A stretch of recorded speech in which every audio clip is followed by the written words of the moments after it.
योग दर्शन का स्वाध्याय करेंगे। इस स्वाध्याय सत्र में हम योग दर्शन के विषय से आप सभी कुछ परिचित हैं पूर्वतः ही। तो एक बार फिर से आवृत्ति कर लेते हैं कुछ तथ्यों की। हमारी जो वैदिक वाङ्मय की परंपरा है उसमें सबसे प्राचीन ग्रंथ कौन से हैं?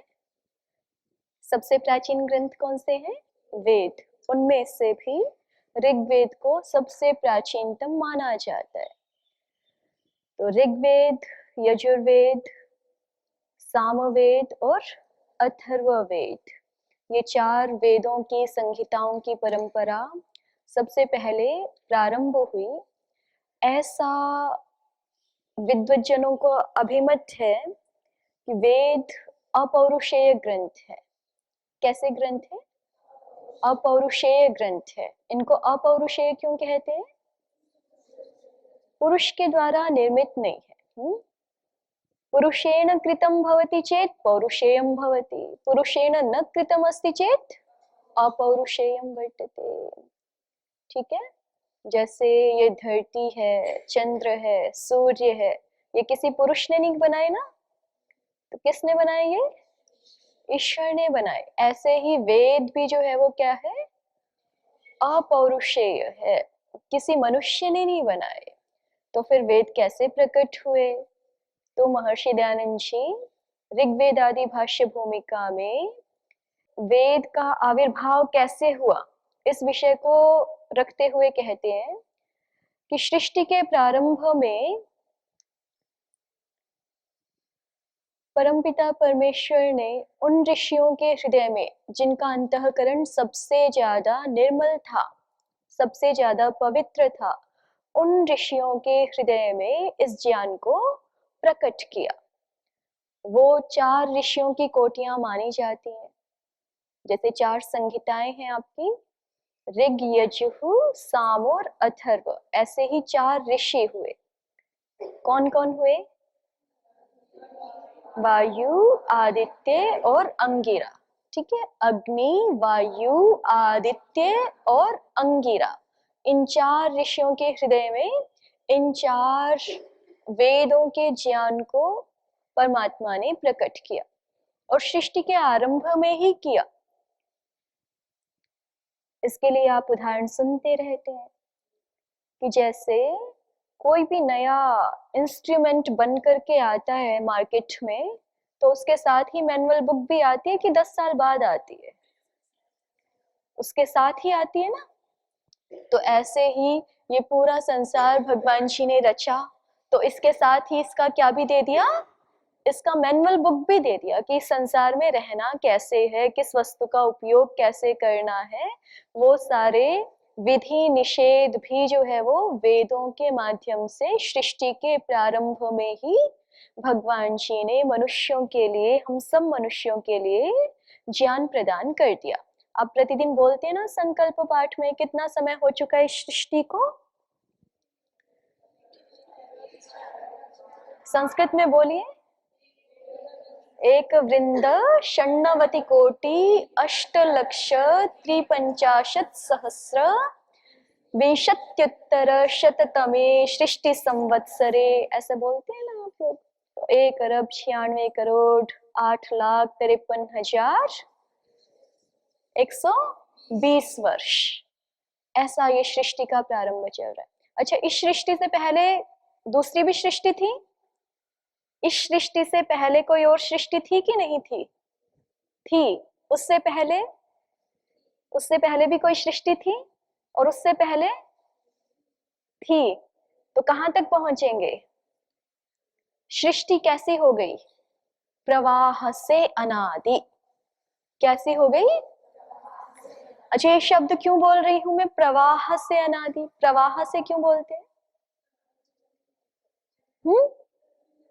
वे कंटिन्यूस चल रही थी तो अनादि ऐसा ही कह देते ना, अनादि है। जैसे ईश्वर को प्रवाह से अनादि ऐसा नहीं कहते, ईश्वर को कहते हैं ईश्वर अनादि है, अनंत है। लेकिन सृष्टि को जैसे अभी हमने पीछे जाके देखा कि इस सृष्टि से पहले भी एक और सृष्टि थी, उस सृष्टि से पहले भी एक और सृष्टि थी, उससे पहले भी एक और सृष्टि थी, ठीक है। और ऐसे ही हम आपसे पूछें अगर कि इस सृष्टि के बाद भी अग्रिम सृष्टि होगी कि नहीं होगी, तो होगी। क्यों होगी? जैसे प्रवाह से अनादि है वैसे प्रवाह से अनंत भी है, ठीक है। और ऐसा क्यों है? तो आप गीता जी में पढ़ते हो, ना सतो विद्यते भावो ना भावो विद्यते सतः। क्योंकि किसी भी विद्यमान चीज का अभाव सर्वथा अभाव नहीं हो सकता। उसका रूपांतरण तो हो सकता है, उसकी सूक्ष्म स्थूल व्यक्त अभिव्यक्त अवस्थाएं हो सकती हैं, लेकिन जो चीज है, जो वस्तु है, उसका सर्वथा अभाव हो जाए ऐसा संभव नहीं है, या सर्वथा अभाव से कुछ उत्पन्न हो जाए ऐसा भी संभव नहीं है ना। आपको मिट्टी देंगे तभी आप उससे गमला बना सकते हैं ना, उससे कुछ कलश आदि अन्य वस्तुएं बना सकते हैं। आपको कहेंगे नहीं आपके पास कुछ नहीं है, वैक्यूम है, अभाव है, और अब इससे आप घड़ा बना दीजिए, तो बना सकते हैं? नहीं बना सकते ना। तो अभाव से कभी भी भाव उत्पन्न नहीं होता, और जो भाव पदार्थ है उसका सर्वथा अभाव कभी भी नहीं होता, ठीक है। तो सामान्य भाषा में हम जिसको अभाव कहते हैं वो केवल क्या होता है? रूपांतरण मात्र होता है। तो सृष्टि अनादि भी है, इससे हम ये सृष्टि आज है, इसी से पता चल गया ना कि ये सृष्टि पहले भी थी ही और ये सृष्टि बाद में भी रहेगी ही, इसका कभी भी सर्वथा अभाव नहीं होना। तो अनादि है ये भी समझ आ रहा है, अनंत है ये भी पता चल रहा है हमें। तो अब इसको प्रवाह से ऐसा क्यों बोलते हैं? हाँ, बीच बीच में जो है वो ईश्वर तो हमेशा एक ही रूप में बने ही हुए है ना, जीवात्मा हमेशा जो है वो है ही है, कभी भी वो, देखो प्रकृति को नहीं कह रहे हम प्रवाह से अनादि, इस भेद को भी समझ लीजिए। प्रकृति को नहीं कह रहे प्रवाह से अनादि, किसको कह रहे हैं प्रवाह से अनादि? सृष्टि को। एक प्रकृति होती है ना सुनिधि जी, प्रकृति क्या होती है? जो हमें हरी भरी हरियाली दिखाई पड़ती है उद्यान में, पार्क में, उसको कहते हैं ना प्रकृति। कि और भी कुछ प्रकृति होता है, तो ये तो लोक भाषा में तो इसी को प्रकृति कहते हैं, हमें पेड़ पौधे वनस्पति लताएं गुल्म आदि दिखाई पड़ते हैं, ठीक है। लेकिन दार्शनिक भाषा में कहें, क्योंकि अभी हम दर्शन के तत्वों का विवेचन कर रहे हैं, दार्शनिक दृष्टि से तथ्यों को समझने जा रहे हैं, तो दार्शनिक भाषा में प्रकृति इसको नहीं कहते, इसको कहते हैं विकृति। प्रकृति किसको कहते हैं? तो ये जो कुछ भी हमें बना हुआ दिख रहा है और नहीं भी बना हुआ दिख रहा है, सूक्ष्म अवस्था में है, लेकिन अगर बना है किसी ना किसी वस्तु से, तो उस सारी बनी हुई चीज को, कार्य रूप वस्तु को क्या कहते हैं? विकृति कहते हैं। और उसका जो मूल कारण है उसको क्या कहते हैं? प्रकृति कहते हैं, ठीक है। तो सृष्टि में जो है वो तीन अनादि तत्व हमको समझ में आते हैं, एक भगवान जी हैं, एक जीवात्मा जी हैं, तीसरे जो है वो प्रकृति है, ठीक है। तो प्रकृति से फिर सारा संसार बना हुआ है। इस प्रक्रिया को आगे हम और भी विस्तार से देखेंगे। तो सृष्टि, सृष्टि अभी हम किसको कह रहे हैं?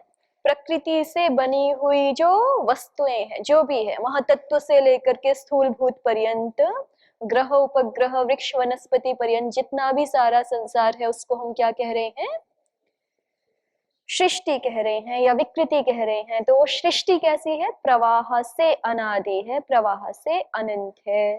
क्योंकि आपने सुना है ना, आपने जाना है कि ये सृष्टि का समय ब्रह्मा जी का एक दिन है, फिर ब्रह्मा जी की एक रात्रि भी तो आएगी ना, उस समय सृष्टि नहीं है, उस समय प्रलय काल है, ठीक है। फिर सृष्टि आएगी, फिर प्रलय काल आएगा, फिर सृष्टि आएगी, फिर उसका प्रलय काल आएगा। तो सृष्टि बिल्कुल जैसे भगवान जी हमेशा है वैसे नहीं है ना, सृष्टि है और फिर बीच में कौन भी आ रहा है? प्रलय काल भी आ रहा है। लेकिन ये क्रम नहीं टूटेगा कभी भी, जैसे अभी सृष्टि है उससे पहले प्रलय काल था, फिर सृष्टि थी उससे पहले प्रलय काल था, फिर सृष्टि थी उससे पहले प्रलय काल, इसी तरह से अभी सृष्टि है, इसके बाद फिर से प्रलय काल होगा, फिर आगे सृष्टि होगी, फिर से प्रलय काल होगा। तो इसलिए सृष्टि कैसी है? प्रवाह से अनादि है, प्रवाह से अनंत है। और भगवान जी कैसे हैं? वो तो अनादि अनंत है। जीवात्मा तो कैसा है? वो भी अनादि अनंत है। और प्रकृति वो भी कैसी है?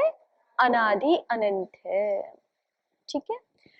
तो जैसे इस सृष्टि के आदि में भगवान जी ने वेदों का ज्ञान दिया, वैसे ही इससे पूर्व सृष्टि में भी दिया था, उससे पूर्व सृष्टि में भी दिया था। हमेशा जितनी भी सृष्टियां हुई हैं अभी तक, सब में भगवान जी ने वेद ज्ञान प्रदान किया ऋषियों को, और आगे वाली सृष्टियों में भी करेगा। ठीक है। आप लोग संध्या के समय एक मंत्र का उच्चारण करते हैं ना, यथा पूर्वम अकल्पयत। अघमर्षण मंत्रों में ये मंत्र आता है, यथा पूर्वम अकल्पयत। यथा पूर्वम, यथा पूर्वम माने पूर्व के जैसे, जैसे पहले भगवान जी ने सृष्टि की रचना की थी, वैसे ही अकल्पयत अभी भी की है। ठीक है। और हमेशा वैसा ही करेंगे। तो वेदों का ज्ञान हर सृष्टि के प्रारंभ में परमेश्वर ने मनुष्यों के लिए, सभी मनुष्यों के लिए बिना किसी भेदभाव के प्रदान किया। ठीक है। कुछ लोग ऐसा मानते हैं ना कि नहीं, वेद ज्ञान जो है वो केवल ब्राह्मण वर्ग के लिए, ठीक है, स्त्रियों के लिए नहीं है। बीच में तो मध्यकाल में एक ऐसी विकृति भी आई ना, ऐसी विकृति का भी समय आया कि स्त्री शूद्रो नाधीयताम भी बोला गया। ये भी बोला गया कि शूद्र वेद मंत्र सुन ले, गायत्री मंत्र सुन ले तो उनके कानों में तो जो है वो शीशा पिघला के डाल देना चाहिए। इतना इतना भी जो है वो विकृति का समय आया। लेकिन वेद का अंतः साक्ष्य ही हमें बताता है कि वेद ज्ञान जो है वो भगवान जी ने बिना किसी भेदभाव के सबके लिए दिया है। आप सत्यार्थ प्रकाश में देखेंगे, महर्षि दयानंद जी ने वहां वेद का उद्धरण दिया है, जिस मंत्र में स्पष्ट कहा है कि आवदानी इमाम कल्याणी जनेभ्यः शूद्राय च आर्याय च, सबके लिए। ठीक है। इस कल्याणी वाणी को भगवान जी स्वयं बोल रहे हैं कि इस कल्याणी वाणी को मैं सबके लिए बोलता हूँ, चाहे वो शूद्र है, चाहे वो आर्य है, चाहे वो अरण्यवासी है, ग्राम्यवासी है, जो भी है, उस सबके लिए जो है वो वेद ज्ञान है। तो हमारी प्राचीन परंपरा का सबसे मूल ग्रंथ क्या है? वेद है। एक बात पे और विचार हम यहाँ करते चलें कि हम कहते हैं कि हमारी वैदिक परंपरा जो है वो सबसे श्रेष्ठ है, सर्वोत्कृष्ट है। पूरे संसार में जितनी भी सभ्यताएं हैं, जितने धर्म हैं, उनमें सब में जो है ये वैदिक परंपरा सबसे ज्यादा गौरवशालिनी है, सर्वोत्कृष्ट है। क्यों कहते हैं ऐसा? हम प्राचीन है इसलिए।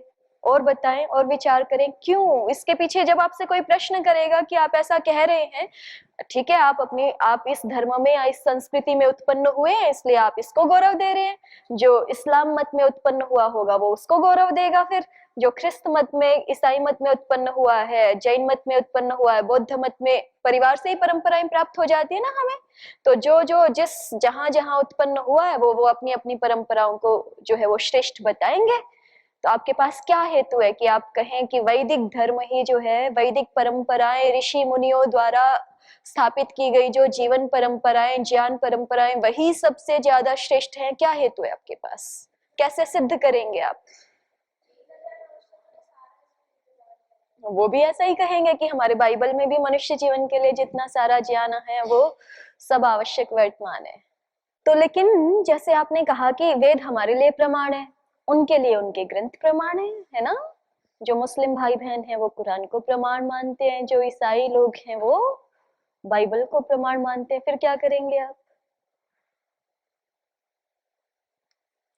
तो ये तो ठीक है, प्रमाण जो है आपने जो कहा, ये एक जो हेतु दिया ये अच्छा था कि एक तो सबसे प्राचीनतम है, ठीक है, लेकिन प्राचीनतम होने मात्र से भी पूरी बात सिद्ध नहीं होती। इसके साथ सबसे बड़ा हेतु ये है कि आप किसी भी अन्य मत संप्रदाय के ग्रंथों को देखिए और वैदिक परंपरा के ग्रंथों को देखिए, आपको जो इस ज्ञान परंपरा में तेजस्विता दिखाई पड़ेगी, जो यहाँ के महापुरुषों का ज्ञान वैभव दिखाई पड़ेगा, उनके ज्ञान की अगाधता, उनके ज्ञान की निगूढ़ता दिखाई पड़ेगी, गहराई दिखाई पड़ेगी, वो और कहीं भी नहीं है। तो जिसका शब्द ज्ञान, जिसका जो है वो वाद विलास इतना समृद्ध है, वो आपको निश्चय से पता चल जाता है। आप जो है वो इतनी बड़ी, इतनी सुदीर्घ ज्ञान परंपरा और किसी भी मत संप्रदाय की है ही नहीं। ऐसी तेजस्विता आपको और कहीं देखने को मिलेगी नहीं। जैसा जीवन के हर विषय पर विचार, जीवन के जो भी संबद्ध विषय हैं, चाहे भौतिक विषय है या हमारे आंतरिक जीवन से संबद्ध विचार हैं, ऐसी गौरवशालिनी परंपरा और कहीं देखने को नहीं मिलती। तो हमें अपने महापुरुषों की जो ओजस्विता है, जो उनका वैभव है ज्ञान रूप, वही देख करके समझ में आता है कि ऐसा और कहीं है ही नहीं, उपलब्धि नहीं है। जैसे हम अभी बोल रहे थे, 1 अरब 96 करोड़ वर्ष पुरानी हमारी परंपरा।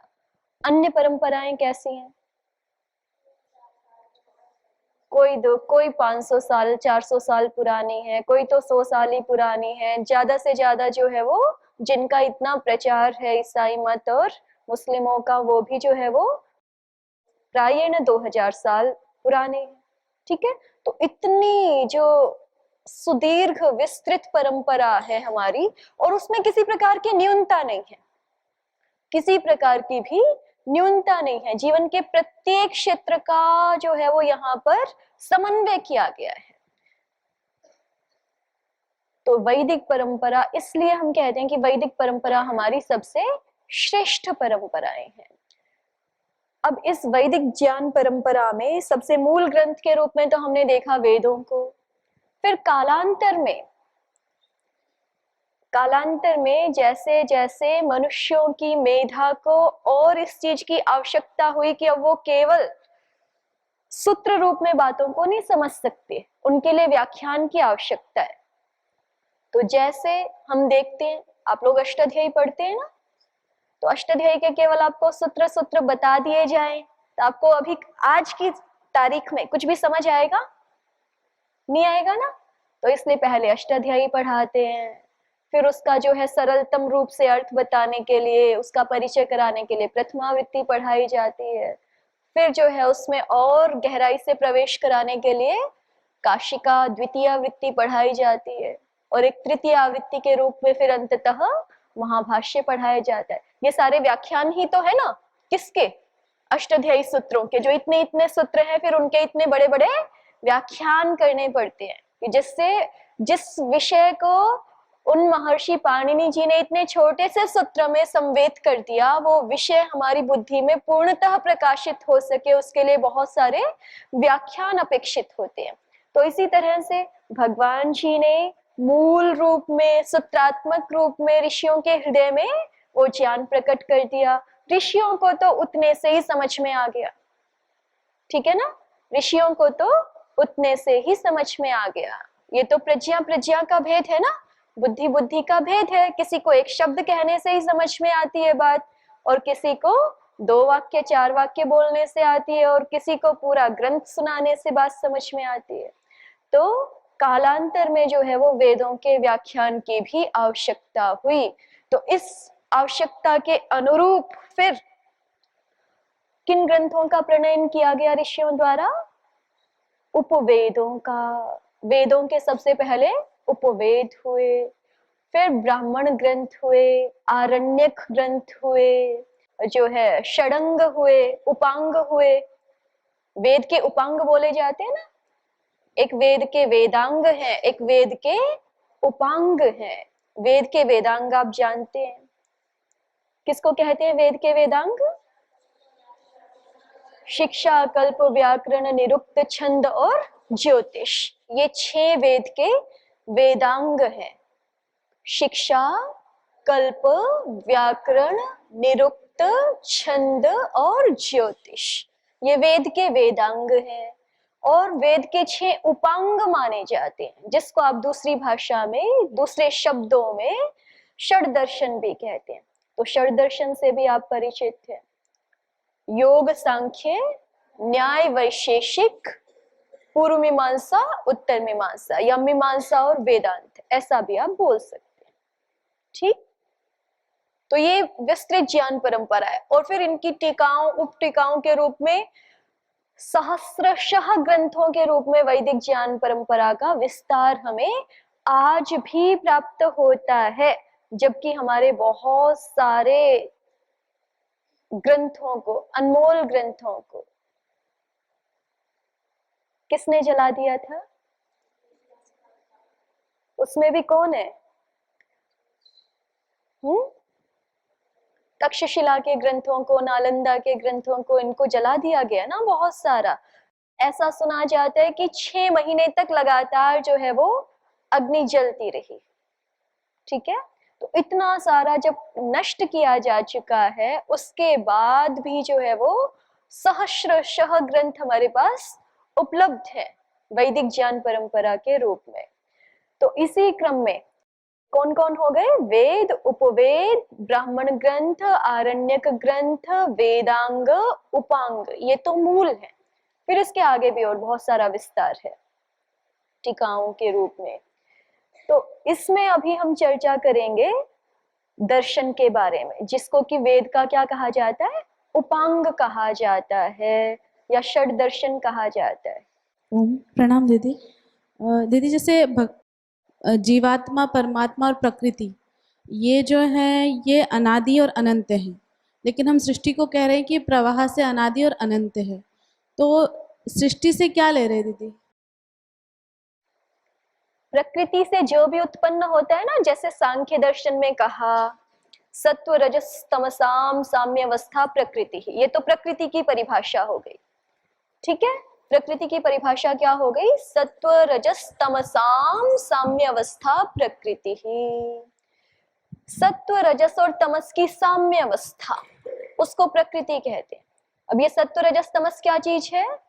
ये सारा कुछ बना हुआ, जैसे ये बना हुआ है ना किसी चीज से, इसका जो सूक्ष्मतम कण होगा उसको हम क्या कह रहे हैं? सत्व, रजस और तमस कह रहे हैं। प्रत्येक वस्तु का, उसको हम तोड़ते जाएं, सूक्ष्म करते जाएं, जो अंतिम पार्टिकल्स बचेंगे हमारे पास, अंतिम कण बचेंगे, उनको क्या कहा जाता है? सत्व, रजस और तमस कहा जाता है। उनकी साम्य अवस्था, उनकी साम्य अवस्था माने जब वो आपस में संगठित नहीं हुए हैं, कंबाइन नहीं हुए, मिले नहीं है, तो उस अवस्था को क्या कहते हैं दार्शनिक भाषा में? उसको हम प्रकृति कहते हैं। फिर उससे जो कुछ भी बना वो सृष्टि है। उससे क्या क्या बना? सांख्य दर्शन की भाषा में दोहराइए, आप लोगों ने पढ़ा है, प्रकृतेर महान महतो अहंकार, अहंकाराद पंच तन्मात्राणि उभयात्मकम इंद्रियम। ठीक है, एकादशम इंद्रियम उभयात्मकम इंद्रियम। और फिर तन्मात्रेभ्यः स्थूल भूतानि, ये सारे के सारे 24 हो गए ना। महतत्व, पुरुष 23 हो गए, क्योंकि आपने प्रकृति को छोड़ दिया और पुरुष को छोड़ दिया ना। तो ये जो 23 तत्व हैं, ये सारे के सारे सृष्टि कहे जा रहे हैं या विकृति कहे जा रहे हैं। अब ये सृष्टि प्रवाह से अनादि और अनंत है। ठीक है, आगे बढ़े। तो हमने देखा वैदिक ज्ञान परंपरा में वेद, उपवेद आदि की परंपरा है। इसमें अभी हम वेद के उपांग के बारे में चर्चा कर रहे हैं। वेद के उपांग कितने हैं? 6 हैं। उन 6 में भी 3 जोड़े बना दिए गए हैं, 3 युगल बना दिए गए। क्यों बना दिए गए? क्योंकि उनका विषय परस्पर जो है वो मिलता है, इसलिए उनको हम कहते हैं समान तंत्र। क्या कहते हैं? समान तंत्र। ठीक है, तो योग सांख्य समान तंत्र है, न्याय वैशेषिक समान तंत्र है, और मीमांसा और वेदांत जो है वो समान तंत्र है। इस प्रसंग में इस बात को भी हम समझते चले कि जैसे शिक्षा कल्प के लिए हम कह रहे हैं, शिक्षा कल्प आदि 6 के लिए कि ये वेद के वेदांग हैं, और योग सांख्य आदि के लिए हम कह रहे हैं कि ये वेद के उपांग हैं। तो अंग क्या होता है? जैसे ये हमारा शरीर है, ठीक है। और हमारे शरीर के आंख, नाक, कान, हाथ, पैर, ये सब क्या है? अंग हैं। तो ऐसे ही ये वेद के अंग और उपांग हैं क्या? पहले अंग समझ लीजिए। जैसे हमारे शरीर का अंग है हाथ, और उंगलियां क्या हो गई फिर? उपांग हो गई। तो ऐसे ही वेद के अंग और उपांग हैं क्या? शिक्षा, कल्प आदि, योग, सांख्य आदि, जैसे हमारे शरीर के? तो ऐसा नहीं है। ठीक है, देखिए हमने पहले ही कहा कि वेद ज्ञान अपौरुषेय है, लेकिन शिक्षा, कल्प आदि और योग, सांख्य आदि ये अपौरुषेय नहीं है, ये पुरुषकृत है। केवल वेद को छोड़ करके आगे जितना भी है उपवेद आदि, वो सब ऋषिकृत है, आर्ष ग्रंथ है। ठीक है, इसलिए उनको क्या कहा जाता है? आर्ष ग्रंथ कहा जाता है। आर्ष माने ऋषिणा कृतम आर्षम, ऋषि के द्वारा जो किया गया है उसको आर्ष कहते हैं। तो ऋषि मुनियों के द्वारा ये सारे ग्रंथों की रचना, उनका प्रणयन हुआ है, इसलिए इस सारे ज्ञान को क्या कहेंगे हम? आर्ष ज्ञान कहेंगे। तो अब वेद तो अपौरुषेय है, और वेदांग उपांग तो कैसे हैं? पौरुषेय है, आर्ष ग्रंथ है। तो अंग, वेदांग और उपांग जो है वो वेद के इस रूप में तो अंग उपांग नहीं हो सकते ना, जैसे हमारे शरीर के अंग उपांग होते हैं। तो इसलिए हमें यहाँ ये स्पष्टता रहनी चाहिए कि अंग शब्द का दो अर्थों में प्रयोग होता है। आपको संभवतः मैंने पहले भी बताया, अंग शब्द का दो अर्थों में प्रयोग होता है। किस किस अर्थ में? एक अंग माने होता है अवयव। अंग शब्द का एक अर्थ क्या होता है? अवयव। जब हम अपने शरीर के अंग उपांगों की बात करते हैं तो वहां पे अंग का अर्थ क्या है? अवयव होता है। लेकिन एक अंग शब्द का अर्थ होता है सहायक। अंग का अर्थ कहते सहायक भी होता है ना। जैसे हम कहते हैं कि ये तो मेरा दायां हाथ है, ये व्यक्ति मेरा दायां हाथ है, इस कार्य विशेष में ये व्यक्ति मेरा दायां हाथ है। तो आपका दायां हाथ तो यही है, वो व्यक्ति कैसे हो जाता है? तो उसको क्यों बोलते हैं? सहायक है। ठीक है, तो अंग शब्द का प्रयोग किस अर्थ में भी होता है? सहायक अर्थ में भी होता है। तो शिक्षा, कल्प, व्याकरण, निरुक्त, छंद और ज्योतिष, ये सारे के सारे वेद को समझने में अत्यंत उपयोगी है, अत्यंत सहायक है। इसलिए इसको क्या बोला जाता है? वेदांग बोला जाता है। वेद को समझने में उपयोगी होने के कारण इनको हम क्या कहते हैं? वेदांग कहते हैं। और इसी तरह से वेद को समझने में फिर उपांग भी सहयोगी है, इसलिए उनको उपांग कहते हैं। लेकिन बस इतना ही भेद है कि वेदांग जो है वो वेद को समझने में थोड़ी निकटता से सहायक है। जैसे ये हमारे हाथ पैर कहेंगे तो शरीर के पूरे मुख्य अंग है ना ये, और फिर उंगलियां आदि उपांग है, माने उतनी समीपता से अंग नहीं है, कुछ उप माने निकट। ठीक है, उपांग है, अवांतर अंग है एक तरह से। तो दोनों ही जो है वो वेद को, वेदार्थ को समझने में, वेद परंपरा को समझने में नितांत सहायक है, इसलिए इनको वेदांग उपांग ऐसी संज्ञाएं दी गई। और वेदांगों में भी महर्षि पतंजलि जी महाभाष्य में कहते हैं, ब्राह्मणस्य निष्कारणो धर्मो षडंगो वेदोध्येयो ज्ञेयश्चेति। ब्राह्मण का निष्कारण धर्म है क्या करना? षडांग वेद को पढ़ना, जानना। ब्राह्मणस्य निष्कारणो धर्मो षडंगो वेदो अध्येयो ज्ञेयश्च। उसको पढ़े, उसको जाने, ये ब्राह्मण का कैसा धर्म है? निष्कारण धर्म है। माने उसमें उसको ये नहीं सोचना है कि इसको करने से मुझे क्या मिलेगा, ये उसका जो है वो उसके लिए विहित कर्म है, उसका कर्तव्य है, जिसको गीता में कहते हैं ना, स्वकर्मणा तमभ्यर्च सिद्धिम विन्दति मानव। तो ये उसका स्वकर्म है। जो ब्राह्मण वृत्ति में आ गया व्यक्ति, उसके लिए षडंग वेद का अध्ययन अध्यापन, उसको बिना कुछ परिणाम की परवाह किए कि इसका क्या होगा, इसका क्या जो है फल निकलेगा, इससे क्या मुझे उपलब्धि प्राप्त होगी, ये बिना सोचे करना चाहिए। ये उसका धर्म है, निष्कारण धर्म है। ठीक है, और इन वेदांगों में भी जो है वो सबसे ज्यादा प्रधानता किसको दी है? प्रधानम च षट्सु अंगेषु व्याकरणम।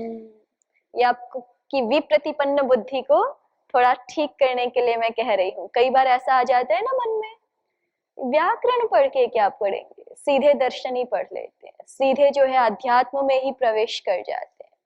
तो महर्षि पतंजलि जी, जिनके बारे में क्या प्रसिद्ध है, उन्होंने वाणी के दोषों को कैसे दूर किया? श्लोक बोलते हैं ना, आप लोग बोलिए। मलम शरीरस्य तु वैद्यकेन, ठीक है, शरीर के मल को जो है वो उन्होंने, महर्षि पतंजलि जी ने आयुर्वेद के माध्यम से, और वाणी के मल को किसके माध्यम से? ये सारा जो है वो वाणी का जो उन्होंने महाभाष्य रचा है, शब्द ज्ञान का है ना, तो वाणी के मल को वहां से दूर करते हैं, और चित्त के मल को योग दर्शन से। ठीक है, तो महर्षि पतंजलि जी तीनों ही क्षेत्रों में, चित्त के, वाणी के और शरीर के मलों को दूर करने में प्रमाणीभूत माने जाते हैं। ऐसे महर्षि पतंजलि जी। योगेन चित्तस्य पदेन वाचां मलं शरीरस्य तु वैद्यकेन योपाकरोत्तं प्रवरं मुनीनां पतंजलिं प्रांजलिं प्रणतोऽस्मि।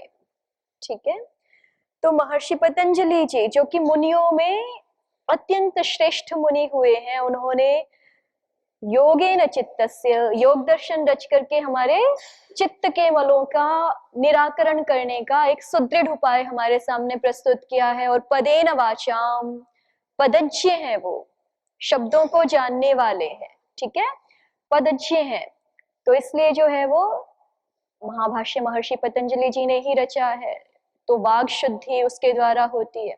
और इसी तरह से आयुर्वेद के क्षेत्र में तो महर्षि पतंजलि जी सुप्रसिद्ध हैं ही। शरीरस्य मलम वैद्यकेन दूरीकरोति।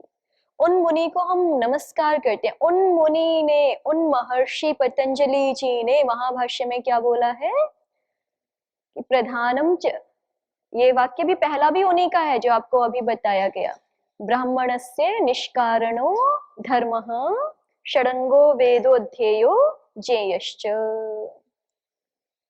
ठीक है, और ये द्वितीय वाक्य भी उन्हीं का है कि प्रधानम च षट्सु अंगेषु व्याकरणम, प्रधाने च कृतः यत्नः फलवान भवति, प्रधाने च कृतः यत्नः फलवान भवति। ठीक है, तो सबसे प्रधान जो है वो वेद को समझने के लिए व्याकरण है। सबसे, ये मैं नहीं बोल रही, ये कौन बोल रहे हैं? महर्षि पतंजलि जी बोल रहे हैं। ये वस्तुतः सत्य बात है। सारी की सारी ज्ञान परंपरा किस प्रकार से हमारे सामने प्रकट होती है? शब्द रूप में प्रकट होती है। अगर संसार में शब्द ना हो तो आप ज्ञान की कल्पना कर सकते हो? शब्दों के बिना ज्ञान परंपरा का विकसित होना, पुष्पित पल्लवित होना कितना कठिन हो जाएगा, है ना? इसलिए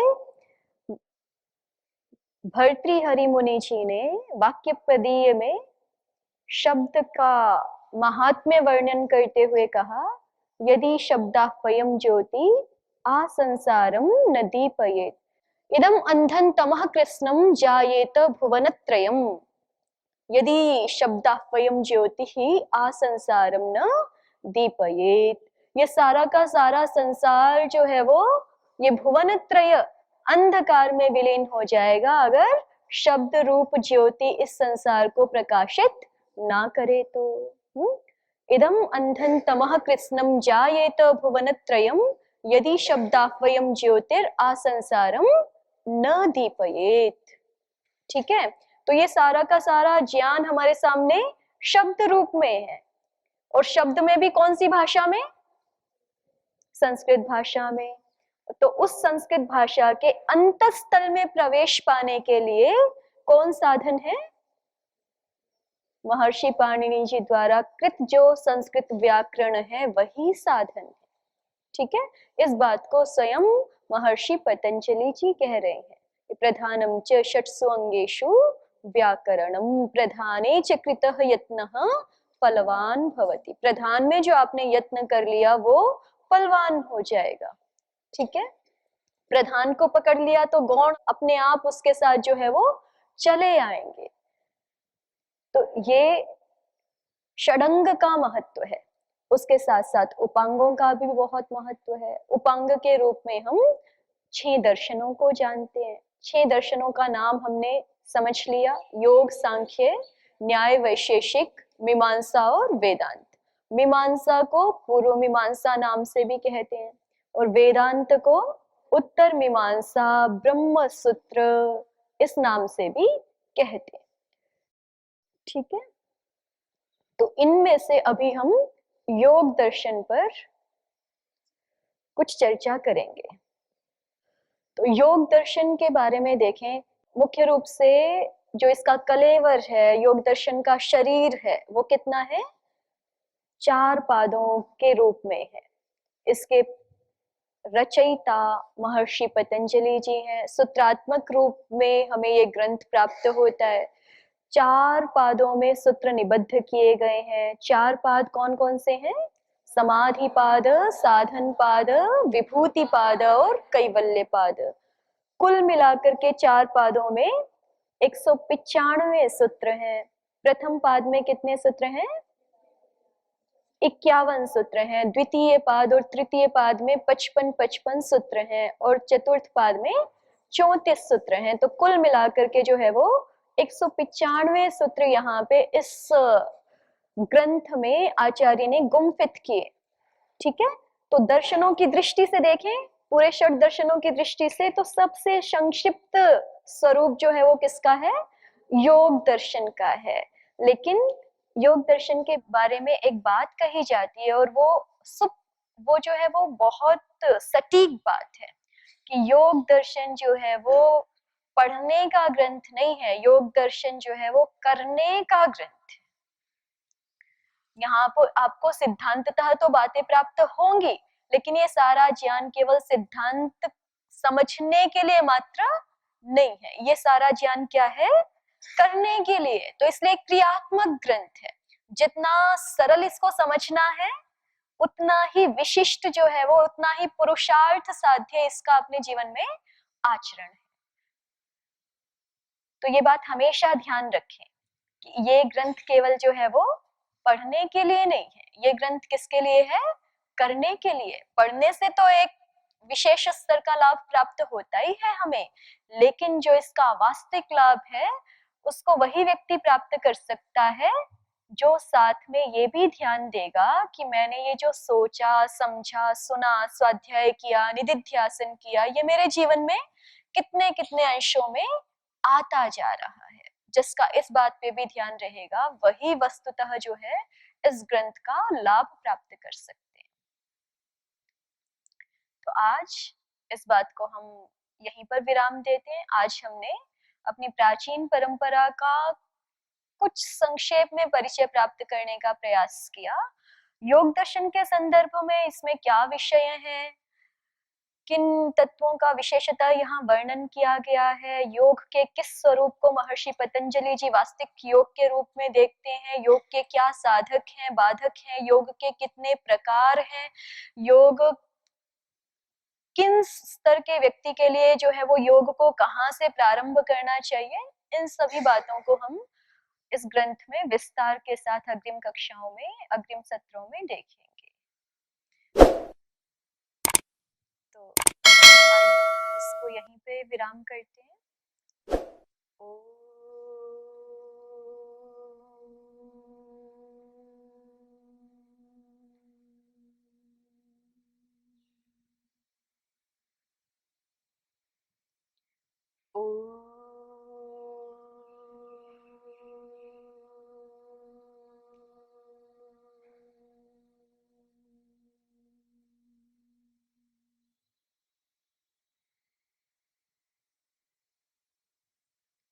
ओम